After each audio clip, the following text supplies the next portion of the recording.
મારું નામ સંજય રાજ કાર્કે, નેપાળી સેવા સમાજ ઉપપ્રમુખ. ઘટનામાં સાહેબ 25 તારીખના દિવસે વિનય નામના છોકરાનો રોડ અકસ્માત થયેલું હતું ગાડી સ્લીપ થતાં. જેને માથાના ભાગેને ગંભીર ઈજા લાગી હતી અને સિવિલમાં એને દાખલ કર્યો હતો. હવે 28 તારીખના દિવસે ભાઈનું ઓપરેશન થયેલું, ઓપરેશન સક્સેસ પણ ગયેલું અને અમને જાણવા મળેલું કે ઓપરેશન સક્સેસફુલ છે અને 10 દિવસ એને ઓબ્ઝર્વેશનમાં રાખવાનો હોય.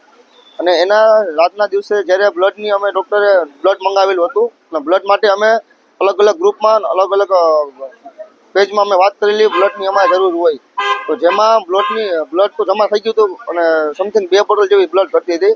જેમાં જયદીપભાઈ ચાવડા નામના વ્યક્તિ બ્લડ ડોનેટ કરવા આવ્યા હોય અને એને ડૉક્ટર પાર્થને બેને બોલાબોલી રકઝક મગજમારી થયેલ હોય ત્યારે અને બેનો મામલો ઉગ્ર એકદમ બન્યો હતો. એમાં ડૉક્ટર લોકો હડતાલ ઉપર ઉતર્યા, જેમાં વિનય થાપાને પ્રોપર સારવાર ન મળી, જેમાં એનું નિધન થયેલું છે.